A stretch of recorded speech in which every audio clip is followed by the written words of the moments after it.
Hello fellow gamers, and welcome to the Round Table, a place where we discuss our most anticipated titles of the week on the gaming frontier. My name's Chase. And I'm Chris.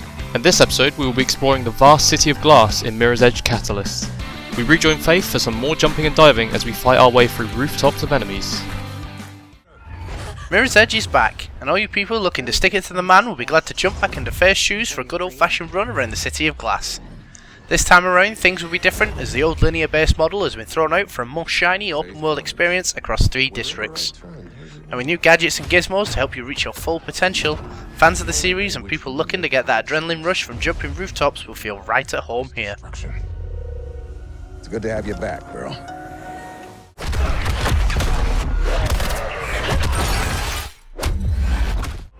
It's not easy making video game sequels these days. Fans have a lot of hope and expectation when it comes to them, and for me the natural expansion to a game like Mirror's Edge was to make it an open world experience. The original felt a lot more like a guided tour, albeit a fast paced and frantic one, as opposed to a world that I felt I was free to explore. Now with open world comes a whole host of things and new issues such as collectibles and doodads, as well as new gadgets and gizmos of course.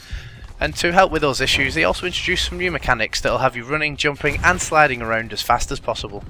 Yeah, I think one of the new additions that's quite a key gadget, I suppose, in Catalyst is the mag rope. It works in the way, it's like a hookshot almost, but it's not quite, if I was to give an example, maybe Dying Light's hookshot where you fire it basically anywhere, attach it to anything, and you go straight to it.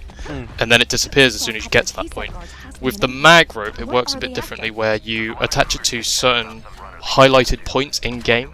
So you can only attach it to certain areas around you, but you then control when you let go of that rope and where you land. So it gives a bit more flexibility to the player, allowing them to make their free running experience, which is what Mirror's Edge is based around really, a bit more free flowing.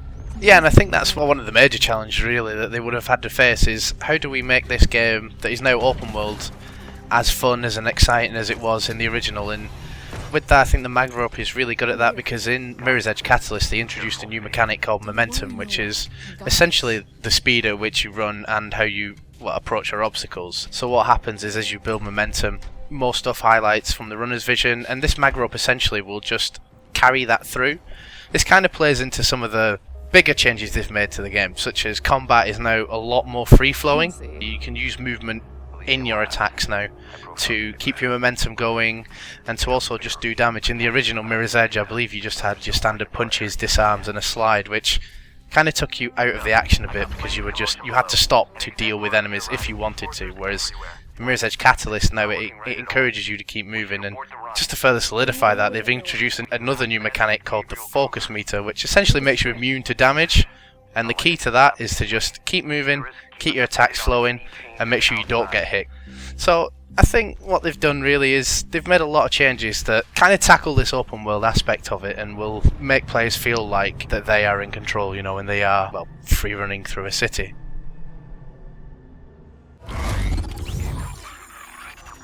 Anyone can rise to high cast level. Your possibilities are infinite. One of the more unique factors about Mirror's Edge when it first released was that it relied heavily on colours to aid the player. Being a first-person free-running game, the challenge for this was always going to be how you communicate the correct path to the player. In the first game this was done through making it more of a linear experience, as well as developing runner vision, which essentially means objects that you could climb or run along or slide under or whatever that would aid you in your movement, they were coloured in red.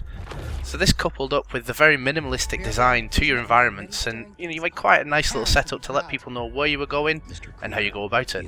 Yeah, and I think the design really sort of stuck out for me personally as well, because I quite liked the, as you said, minimalistic colours that they used. A tricky one. Yeah, just a bit.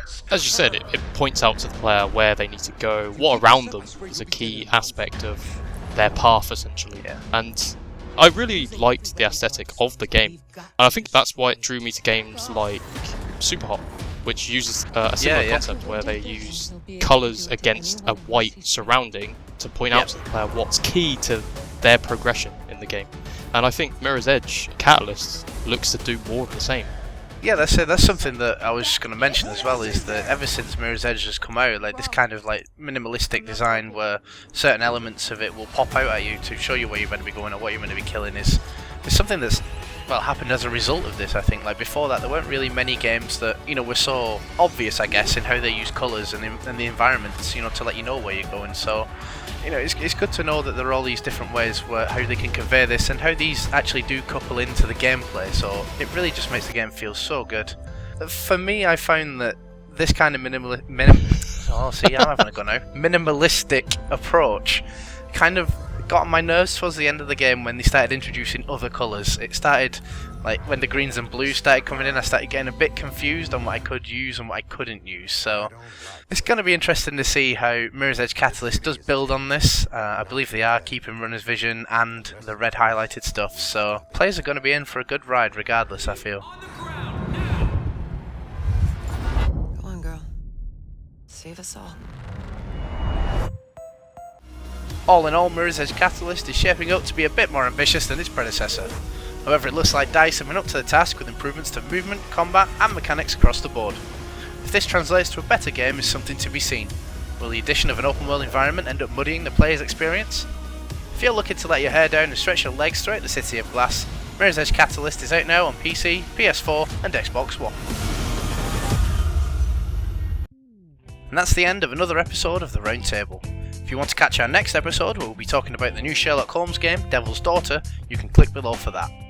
If you fancy checking out last week's Roundtable, where we talked about Hard Reset Redux, or if you're looking for our summary of releases from this week, you'll also find those links at the bottom of this video.